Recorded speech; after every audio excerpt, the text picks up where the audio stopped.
Tom Malinowski, now serving in his second term as a representative in the House from New Jersey's 7th District. Prior to his election to Congress in 2018, Mr. Malinowski had a distinguished career in government and in the NGO community.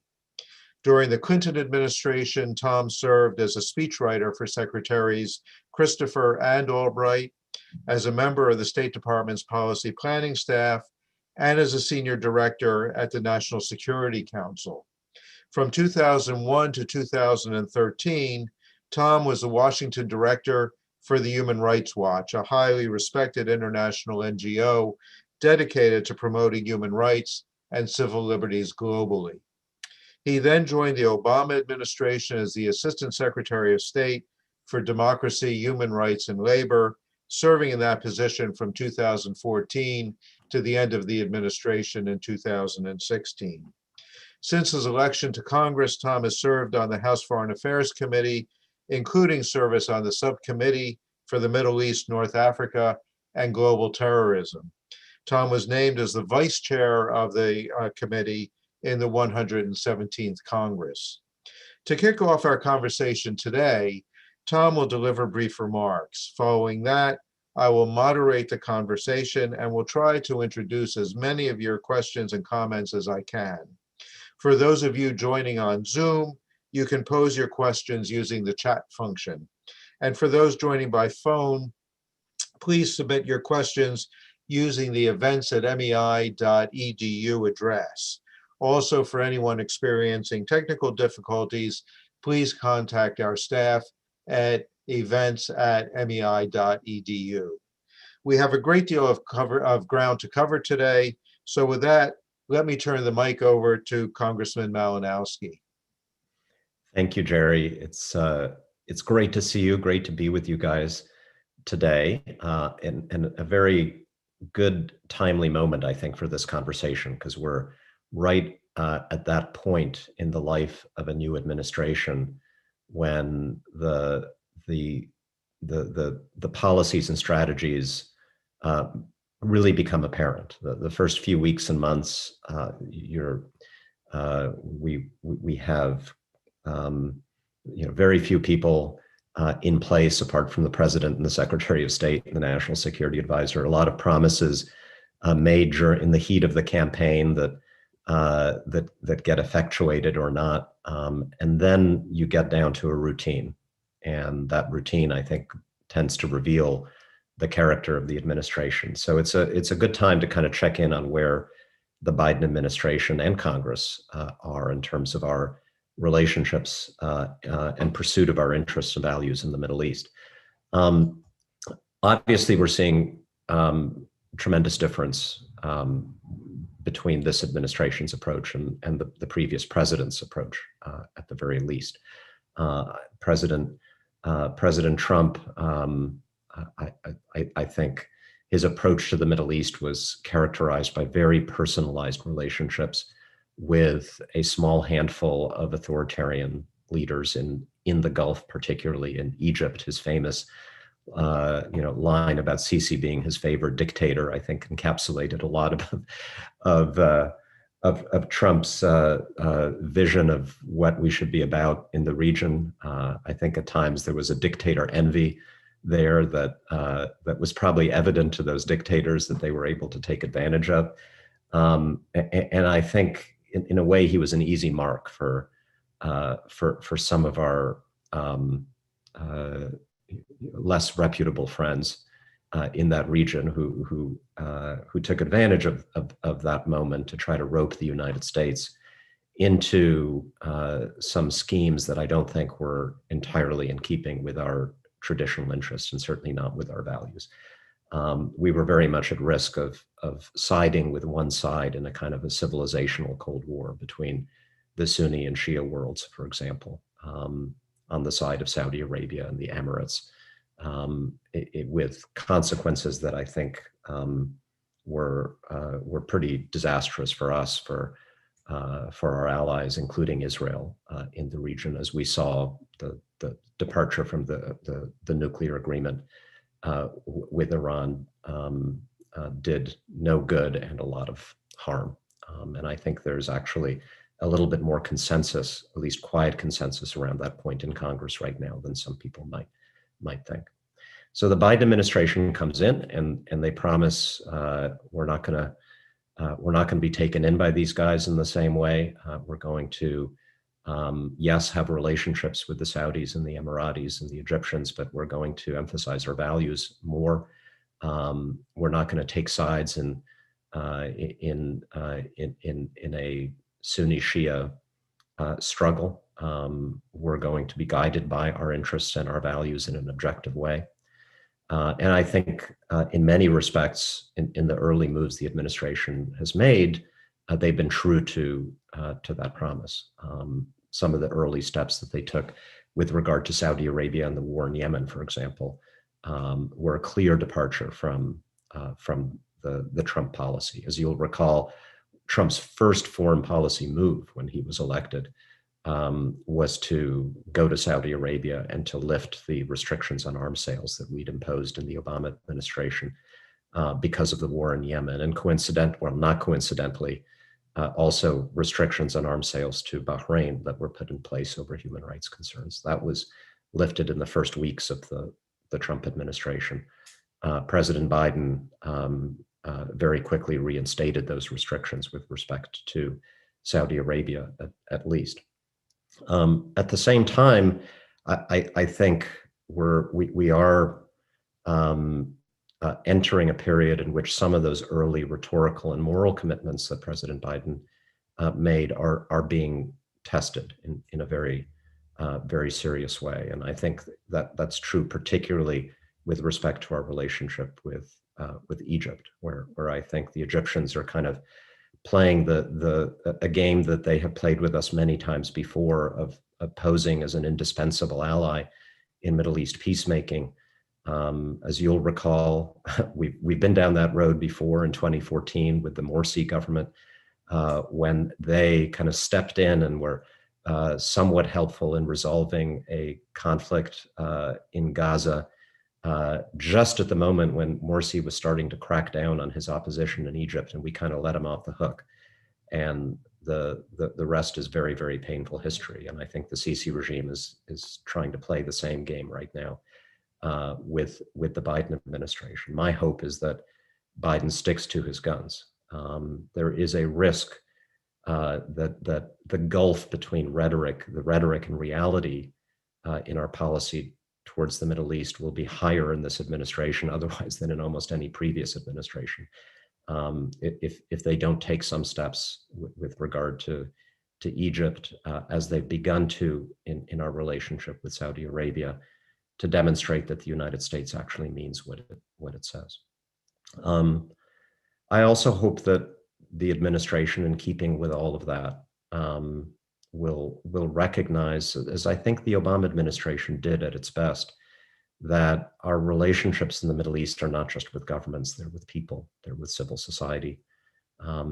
Change comes hard in these countries, but I do think that our true allies in countries like Egypt and Saudi Arabia and Iraq and Syria and you name it are often not the people who have won power through violence. They're the people who would rather the power be exercised with greater restraint, with greater respect for human rights, and even if we must work with their governments, I do think, as we look at our aid programs in the region, as we look at our diplomatic engagement, that the wisest approach in the long term is one that builds those relationships. And I would end with a reference to a country that doesn't get as much attention as it should in our Middle East diplomacy. I would imagine that the typical Middle East official at the NSC probably spends about 20 times as much of their time with the Emirati ambassador than they would spend with the ambassador from this country. And I wish the ratio were not 20-1, and that's Tunisia, which is the one country in the Arab world that did emerge from the Arab Spring with a functioning democracy, a country that literally bled for us and with us in the fight against ISIS for sincere reasons of conviction and paid a huge price for it. and a country that is now undergoing a really, really, really horrible spike in its COVID situation. And in a way, I think that's what we should be talking about. Like, what can we do to stand by this country that cannot afford expensive lobbyists, that cannot afford to throw its money around in Washington like some of the Gulf states do, but has actually acted consistently in a way that's consistent with America's vision for the region for the last 10 years. And right now needs our help. And I hope it gets it. So I will close on that note and look forward to your thoughts and questions.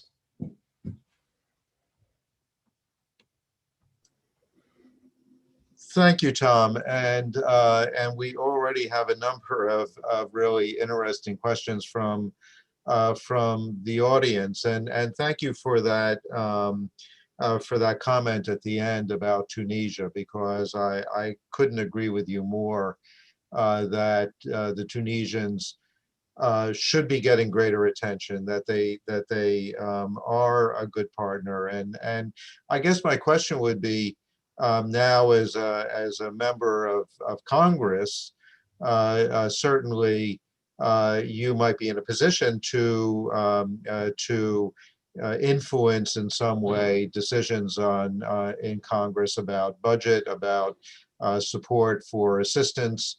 Is increasing the level of aid to Tunisia something that's going to be high on your radar? And let me ask you a basic question, which is, what do you believe are the prospects that the House Foreign Affairs Committee is actually going to be able to produce an authorizing bill this year? On your first question, I've strongly supported greater aid to Tunisia. I mean, you know me, Jerry. If I had my druthers, I'd take every penny of the $1.2 billion that we give to the Egyptians and maybe spend half of it on scholarships for Egyptian students and the other half on security and economic assistance to Tunisia. But whatever we end up doing with Egypt, yes, I think we can and should do more for Tunisia. In Congress, that is those decisions are made by Appropriations Committee, which has the Foreign Operations Subcommittee that deals with foreign aid. And so I have and will continue to urge my appropriator friends to continue to do more for Tunisia. As far as the authorization bill, it's been tough. Chairman Meeks, our new chair, as all his predecessors, is very determined to pass regular authorization bills.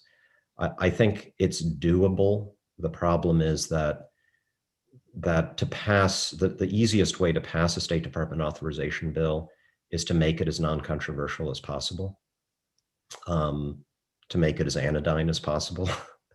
And therefore, yeah, we can do it, but they're less useful.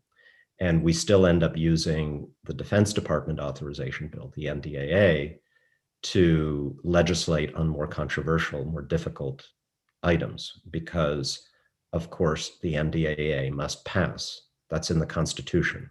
It's like, Article 11 or something.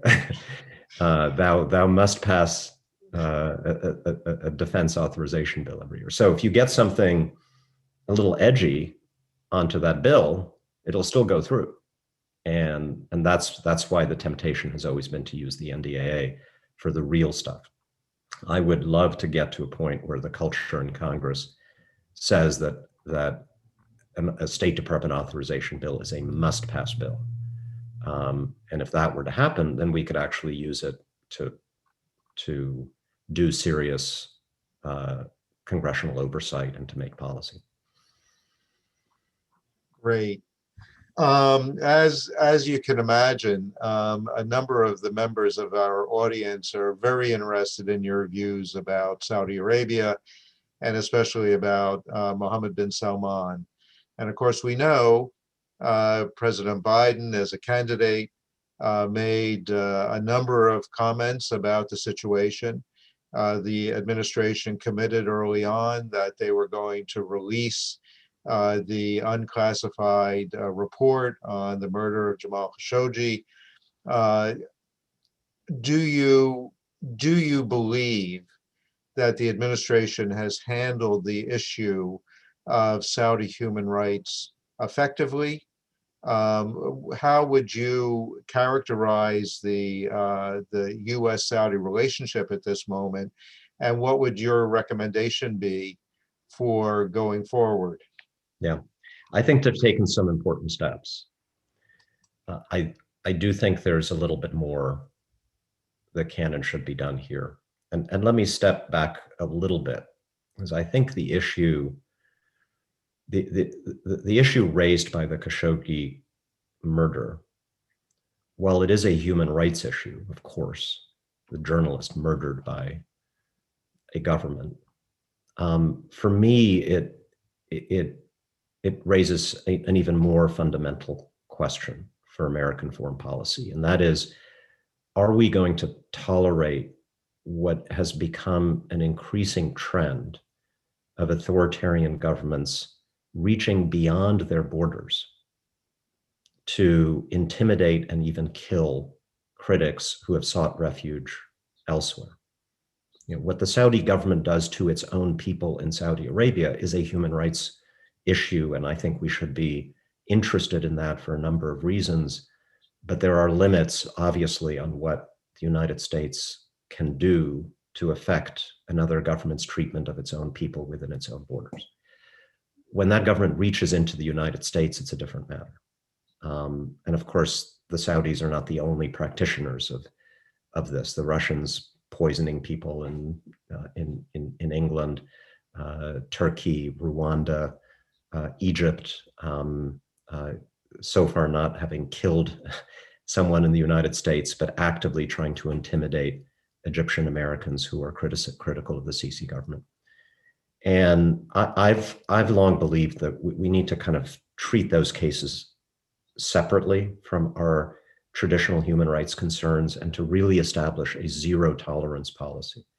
And by zero tolerance, I mean that literally. Like we don't have a zero tolerance policy towards human rights abuses in Saudi Arabia, but reaching into America to murder a Washington Post journalist, like that has to be the sort of thing where an American president says, you cannot ever do that, or else the consequences will be catastrophic. And when the Biden administration announced its, when they released that report that honestly and appropriately assigned responsibility to the Crown Prince, they also made a statement about indeed establishing such a zero tolerance policy globally. And they created this thing called the Khashoggi ban, a visa ban that we would apply in similar cases. And I am a little concerned that there hasn't been much follow-up on that. Not enough to send a signal to the Saudis, the Egyptians, to others, that the consequences of crossing that line really will be extraordinarily high. I've moved legislation through the House Foreign Affairs Committee on this that does two things with respect to Saudi Arabia, but I see this again as applicable more broadly. Number one, clarifying what I think existing US law already requires, and that is that anybody on that list that the intelligence community put out be subject to a ban on entry into the United States, potentially waivable, but we create a waiver that would be difficult to go through and somewhat embarrassing for the person being waived. And of course, here we're talking about MBS in that case. And second, what my legislation would do is to give effect to another law that has been on the books for many, many years that I think has been very, very obscure, which says that we cannot sell arms to a country if that country's government is engaged in a consistent pattern of intimidation of persons inside the United States. That's a pretty harsh penalty, but a very low bar. It would say to the Saudis, whatever may have happened in the past, we just need to be clear that you are not doing this now. And the bill I put forward basically requires the State Department to come back to the Congress every 6 months to say they are or they aren't doing it, which would then enable diplomats to go to the Saudis to say, don't make us say yes to that question, right? We'd like to continue to say no. So I think it's important that with respect to Saudi Arabia and others, that we, yes, continue to stand up strongly for human rights, recognizing that we do have other interests in the world and not unlimited influence, but absolutely draw a clear line that must never be crossed when it comes to this extraterritorial, cross-border repression these governments are engaged in. It raises, I guess, an interesting question, and I think that at the end of your comment, the idea that human rights, in a sense, has to fit within the context of a broader set of interests, and I think that we all understand that. And of course, I would venture to say that within the Congress, nobody speaks with greater authority on these human rights issues than you do.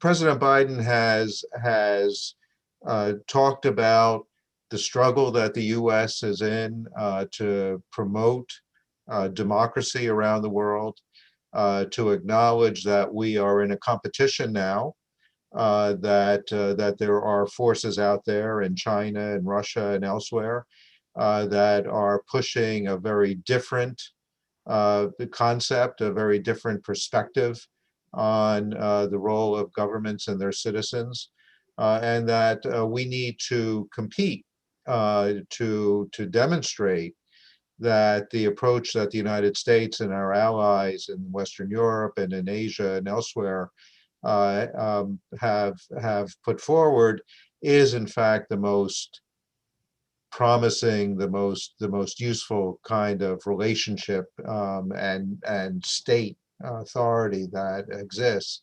So how, I mean, looking at these issues broadly and looking at it in the context of clearly a competition in the Middle East between the United States and China, and you look at the Chinese, the growing relationship of the Chinese with Saudi Arabia, with the UAE, with Egypt, with a number of other states in the region, with Israel, how should the U.S. position itself in order to ensure that people continue to see that the democratic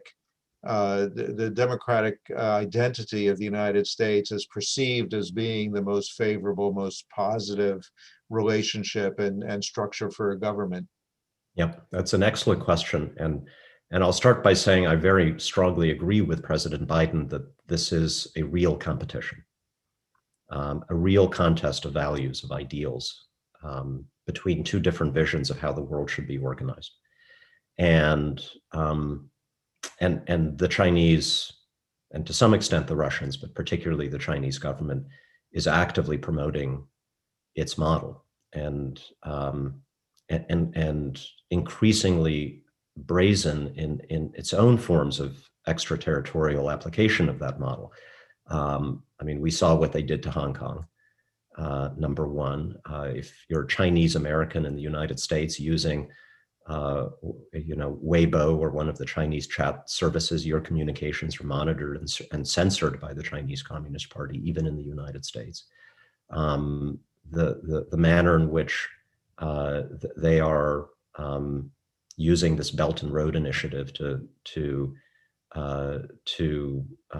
entangle developing countries in their economic web through debt relationships, it should be very, very troubling to us, not just from a moral values point of view, but in terms of the challenges that American companies face around the world.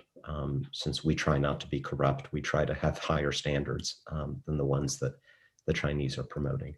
So this is a very, very real competition. And look, one reason I ran for Congress in 2018 is I believed that the most important determinant of whether we win that contest is whether we are strong at home, whether we are ourselves living up to our values and our principles, whether we are setting a good example. That's a big part of the premise for the Biden presidency. I think it's important that that in our alliance systems around the world, that we emphasize above all alliances with democracies, with countries that at least try to live up to the values that we are trying to live up to. That's why I mentioned Tunisia as being so important. I think it's strategically more important than its size would normally suggest. But at the same time, and this is where we get into trouble, once we get our example right and our alliances right, we are expected by people around the world to be that United States of America that stands up for their rights and their liberties. And you've seen this, of course, multiple times in your career in the Middle East. Nobody expects, Russia and China to come to their aid when they're in trouble, or even France or Germany or Switzerland, right? It's always, where are you? Where are the Americans? Because they see this in us. They see in us this capacity to at least sometimes try to do the right thing. And if we never live up to that expectation, we will eventually be seen as no better, no different from any other great power that's just out there standing up for ourselves and nobody else. And so it is very much in our interest to align with those in the Middle East who are working for those values. Now, the counter argument that you then hear from people who also see a competition with China and Russia is, if we push the Saudis too hard or the Egyptians too hard, they're just going to go to the Russians and Chinese, right? And very similar to debates we had during the Cold War, right? Where, that kind of thinking eventually got us in bed with some of the worst dictators in the world, because gosh, if we don't do that, then they'll just go to the Russians and Chinese.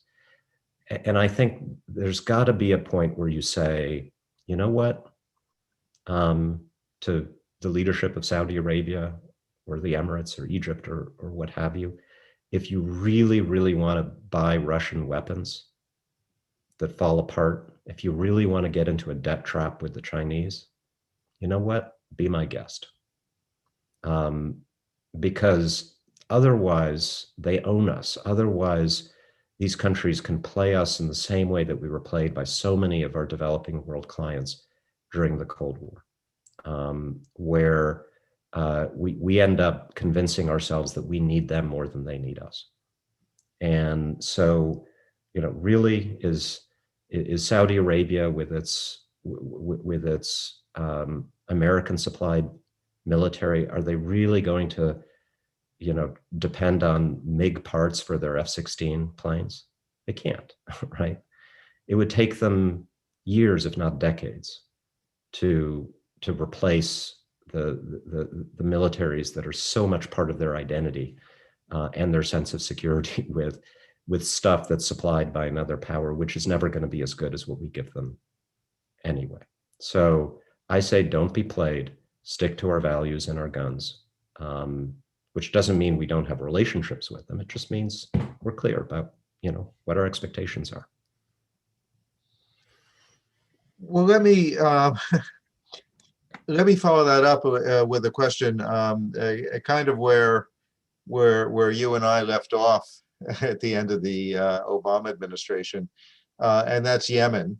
Mm-hmm. And in getting ready for our conversation today, I looked again at hearing that the subcommittee had with Tim Lenderking a few months ago, and it was early on in the new effort by the Biden administration to promote democratic, or a diplomatic resolution of the conflict. There was some optimism at that point, I think, that perhaps we were going to be able to see an end to the conflict. The last 3 months have not been terribly promising in that regard, and I wonder what your thoughts are now about how the U.S. should continue and should press forward with efforts to promote a peaceful end to this conflict and the humanitarian catastrophe. Yeah. Well, You know, I think Tim is doing everything that he can. It was a good signal to appoint a senior diplomat early on to try to meet this challenge. I think we set some of the right signals to the Saudis that we weren't going to be complicit in uh, in the war anymore.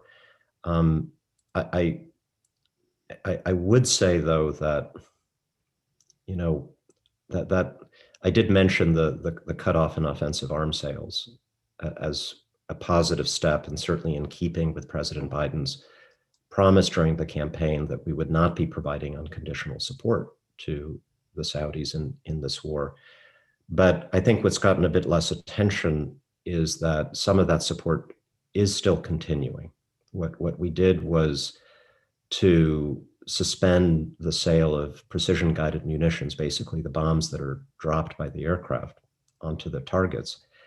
But we did not suspend what I think is the most important form of support that we provide, and that's the sustainment, the logistical and maintenance support that we provide to the Saudi Air Force as it conducts this campaign. That gets less attention. It's less sexy. It's harder for people to visualize than, you know, we give you a bomb and you drop the bomb on people. But it is actually the form of support that the Saudis depend on more than anything else, because without the sustainment part of the contract, eventually those planes just can't fly. And so this is something we've raised with the administration. I think it's a case of, you know, they wanted to send a message, they wanted to send a signal, but they weren't quite willing to do the thing that would immediately put the Saudis in a bind, that I think would have given Tim more leverage in his mission, and very inconsistent, interestingly, with how we've approached a similar set of issues in Afghanistan, where as part of President Biden's decision to disentangle the United States from that conflict, he decided to cancel all of the contracts, including our sustainment and maintenance support for the Afghan Air Force. Interestingly, that's a war we actually want our ally to continue to fight, and we've cut them off entirely. Whereas in Saudi Arabia, a war that we want our ally not to fight anymore, we've not been willing to take that final and most effective step. So I do think that our diplomats' leverage with the Saudis would be greater if we were willing to take that step. And I say that recognizing that the Saudis are not the only problem here, right? That's what makes it so complicated, that the Houthis have been absolutely awful, both in terms of their role in perpetuating the conflict and human rights abuses. And our leverage with them was never anything like our leverage with Saudi Arabia. But I did want to point out there is that one detail that I think has escaped a lot of folks' attention. Let me turn another major question that many of the people in our audience are posing involves the whole issue of Israel and Palestine right now. And here again, I mean, a very similar situation as we see with Egypt, as we see with Saudi Arabia, a U.S. long-standing friend, partner, even ally, but also, of course, very significant concerns about human rights. The approach of the Trump administration that tilted the playing field very heavily in one direction. The Biden administration looking at trying to rebalance, to again promote a just and sustained solution to this issue. And also, of course, the additional question mark of how these new relationships between, or these new de jure relationships, because the de facto relationships were already there, between Israel and a number of the Gulf states, is going to potentially influence the direction of Israeli-Palestinian relations. How, in your view, how should the administration be going forward on this in its effort to rebalance the table a little bit? You've got a new government in Jerusalem now. What is your recommendation to the Biden administration? Well, Jerry, I've got the answer to this whole thing. I can't believe that all of these people have spent years trying to solve the Israeli-Palestinian problem, and they haven't come up with my brilliant. No, I'm just joking.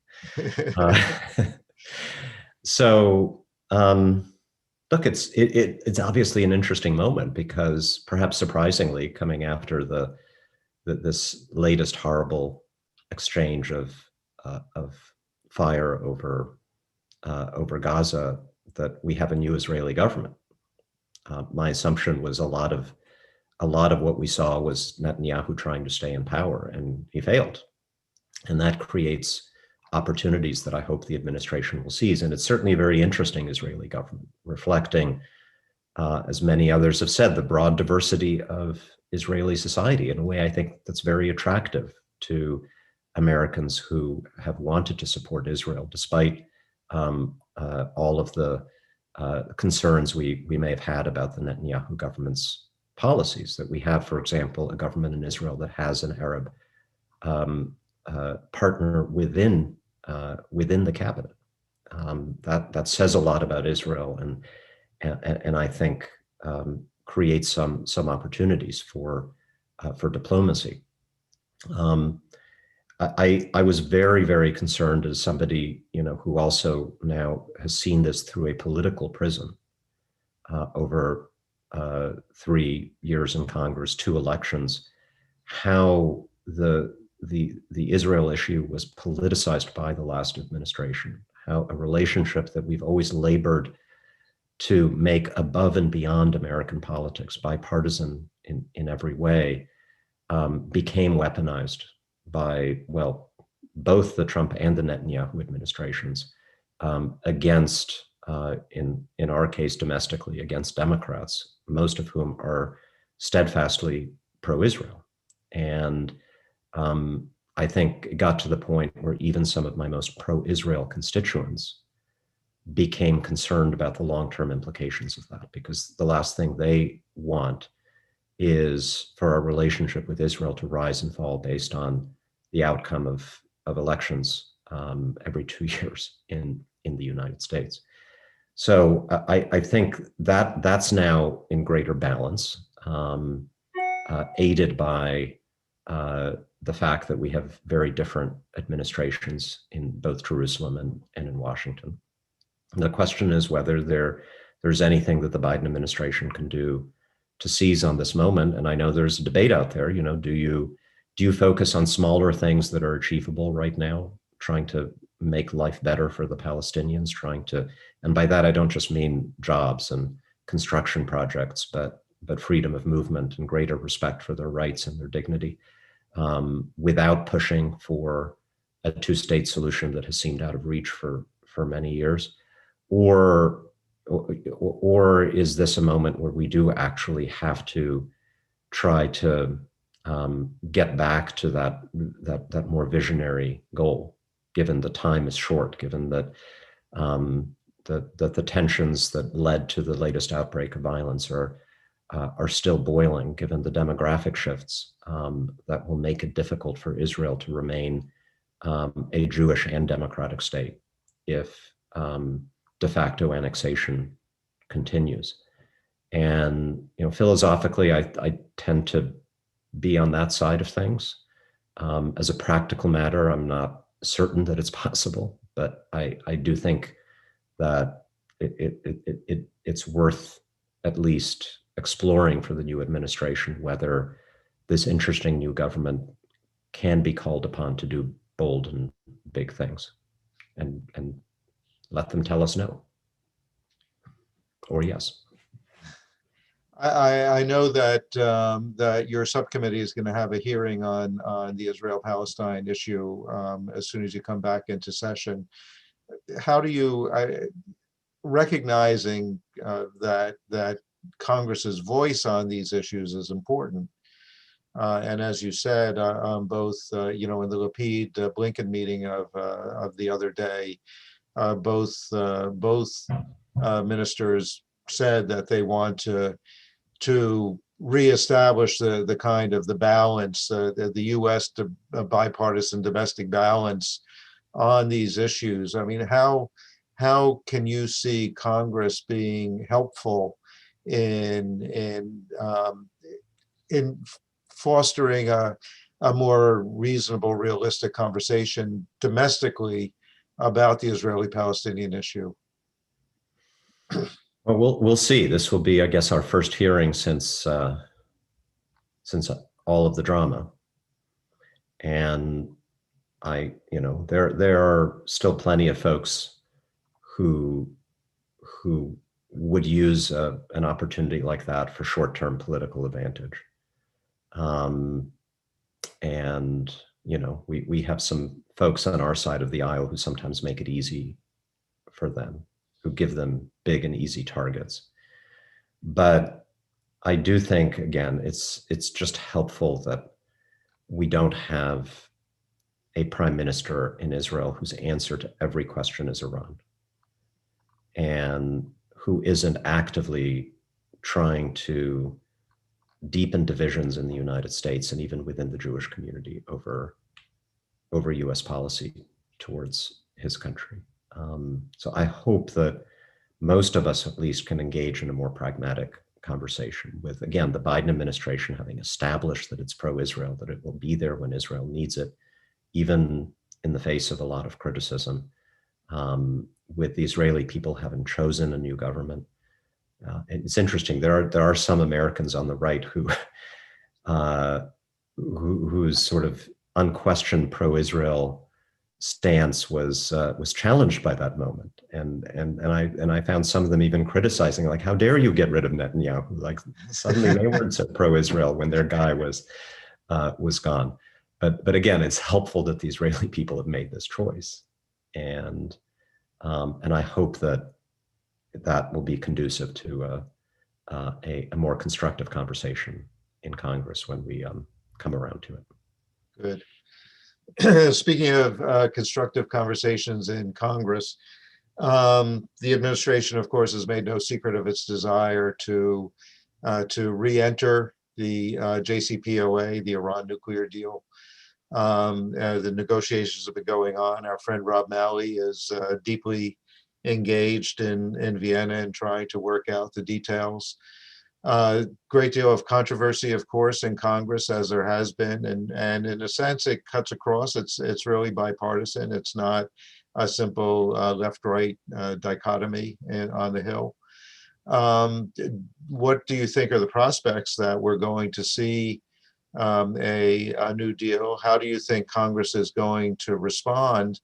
And also, what's your sense of how people are viewing this new Iranian government? And do you think that this raises questions about whether or not we're going to be able to have any kind of a productive dialogue with Tehran? Time will tell. Your guess is as good as mine as to what's going to happen. My impression is that the deal, the new deal, so to speak, that the details have been pretty much hammered out. And the question is whether the Iranian government is going to agree to this, including with some commitment to engage directly with the United States following a compliance for compliance return to the JCPOA on the other issues that we're concerned about. And who knows, right? There's an argument that that a harder line government in Tehran might be, or the impending ascension of a harder line government might counterintuitively be helpful, because it would give that new government an economic boost, as at least some sanctions are lifted, that it may be politically easier for a harder line government to do a Nixon to China move than it would be for a relatively insecure reformist government to do the same thing again. But the ball's in their court, right? We have to see what happens. If they do agree to it, I think the politics have shifted a little bit in the United States, because the Trump administration pretty much demonstrated to anybody looking at things objectively that the alternative to the JCPOA was Iran racing to build a nuclear weapon and Israel less secure and American troops in Iraq less secure, or Gulf allies less secure. It was not a brilliant success. And so, when I'm, I hear a lot from people who were opponents of the JCPOA when it was President Obama negotiating it, giving President Biden the benefit of the doubt.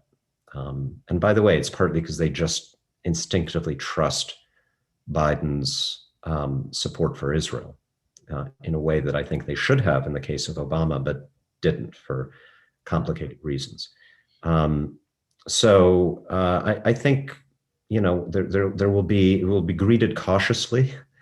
Some of the usual critics on the right will express themselves, but it will not be anything like the reception that the original JCPOA got. And Bob Menendez, for example, was 100% against the JCPOA back in those days, and he will not be against this if the deal is what I think it's going to be. So I think that's good news. Good.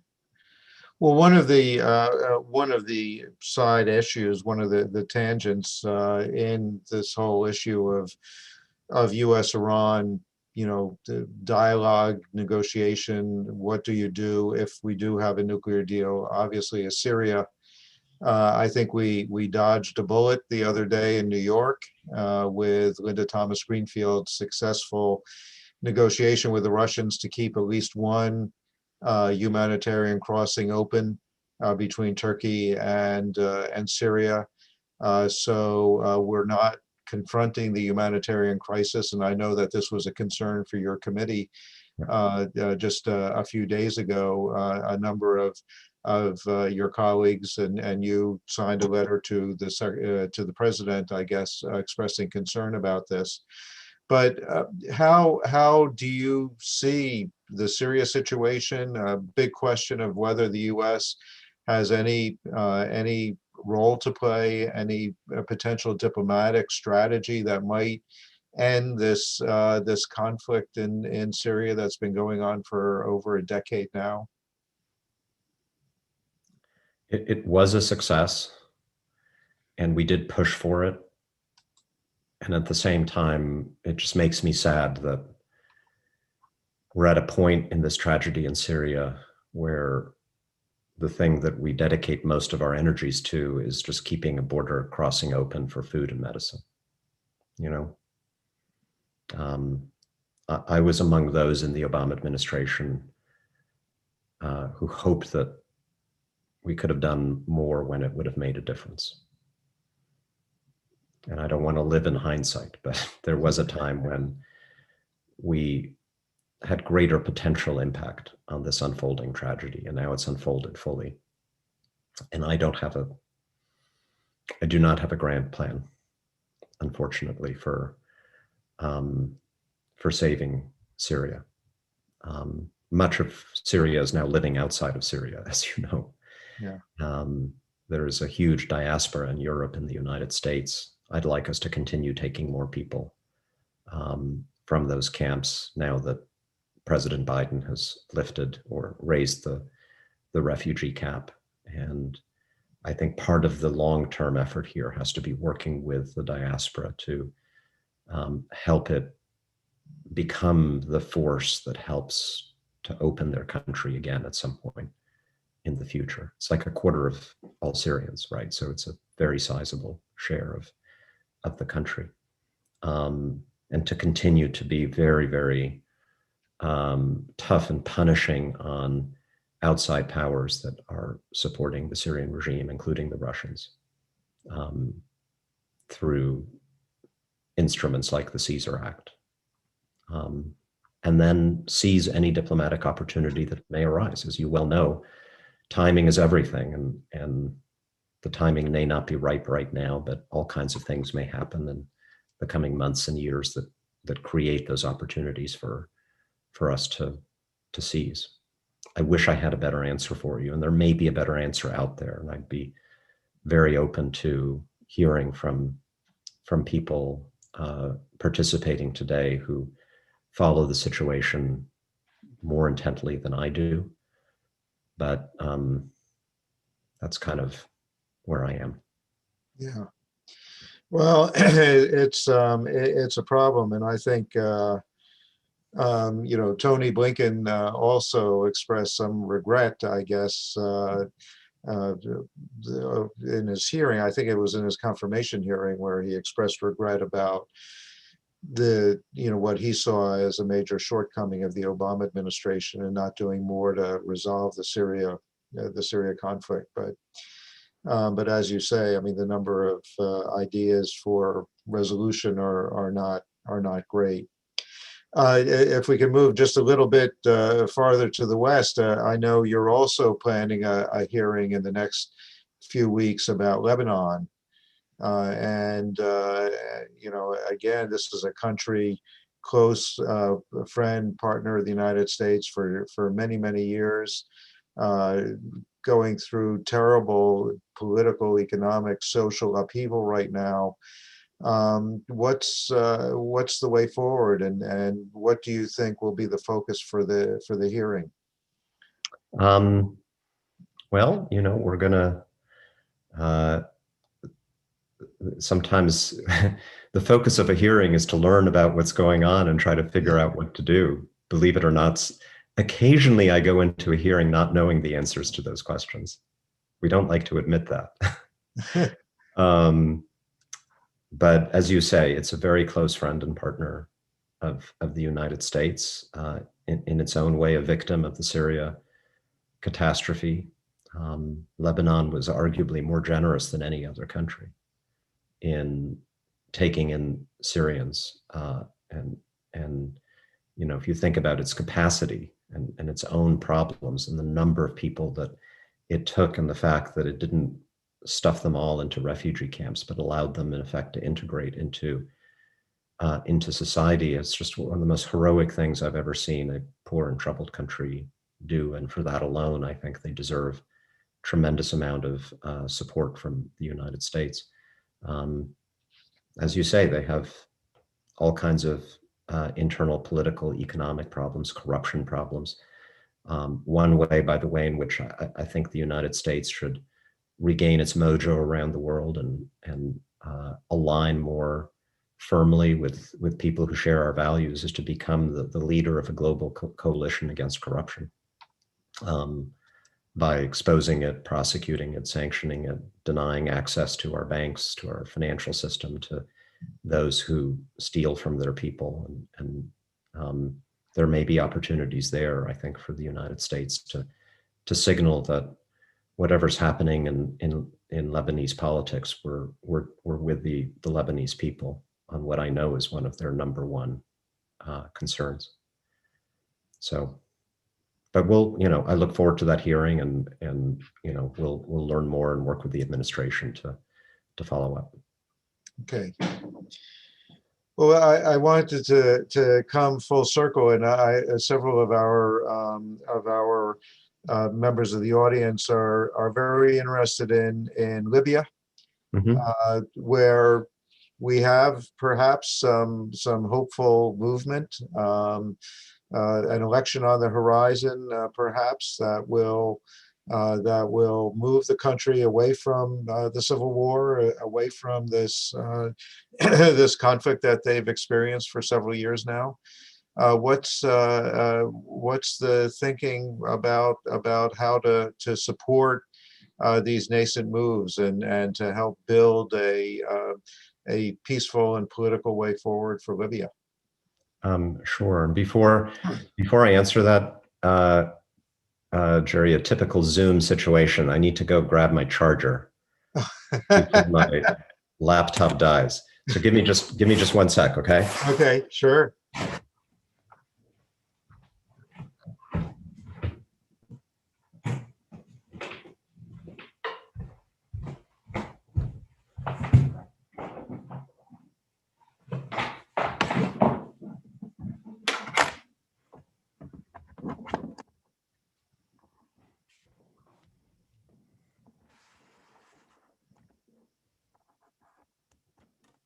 All right, we're safe. Okay.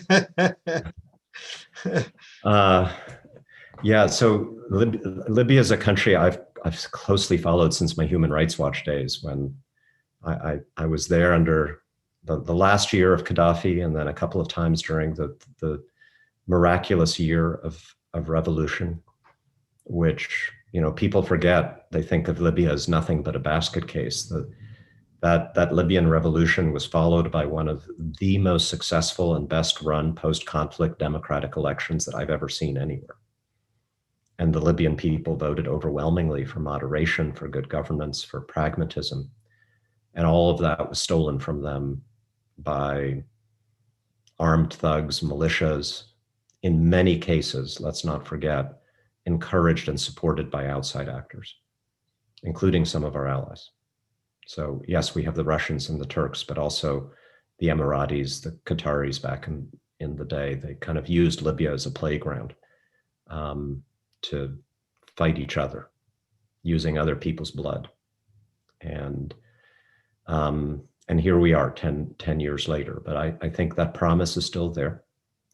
It's still an important country that we invested a lot into and that we owe a lot to, given the role we played in those years. And I do think there's an opportunity right now to get those foreign forces out, ideally simultaneously. It's probably necessary. I mean, the Turks probably saved Tripoli, but they still shouldn't be in there. They're becoming kind of an occupying force, I think, in the eyes of a lot of Libyans. Certainly the Russians and Egyptians, and yes, Emiratis that have been supporting Haftar's forces need to get the hell out.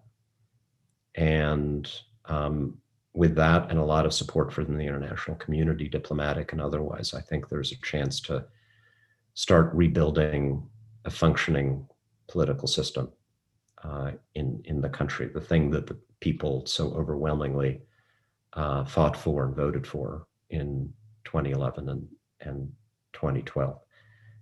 So I'm more optimistic. I think the administration is doing all that it can do, and I'm not alone on my committee in the House and following this and being interested in consistently, we hope, relaying to the administration that we support this engagement, and we'll back it up. I'd love to be there for those elections, by the way. Let's. I think it's Christmas Eve, right? It's Christmas Eve. You know what? I'd do it. So we'll see. One of my long-term goals has been to have a chance to attend in Benghazi the ribbon cutting for the Christopher Stevens Memorial American Center in that wonderful city that was so devastated after his horrible death, but where I've never seen greater sentiment for friendship with the United States in any Middle Eastern city that I've ever visited. Yeah. And I'd like things to come full circle. Well, inshallah, as they say. Yes. Congressman Malinowski, thank you so much for spending this hour with us. For a period of alleged U.S. retrenchment and retreat from the Middle East. Clearly, we still have a full plate of issues and a full plate of U.S. engagements and commitments to the states of the Middle East, to the people of the Middle East. There are a lot of issues that we didn't have a chance to touch on today, and we'd love to have another opportunity to talk to you about some of the other things that are on people's minds. But we're delighted to have had this opportunity, and we're delighted to have an old friend and colleague representing the great state of New Jersey in Congress. And we look forward to continuing the conversation with you later. So thank you. Thank you, Jerry. It's always great to see you.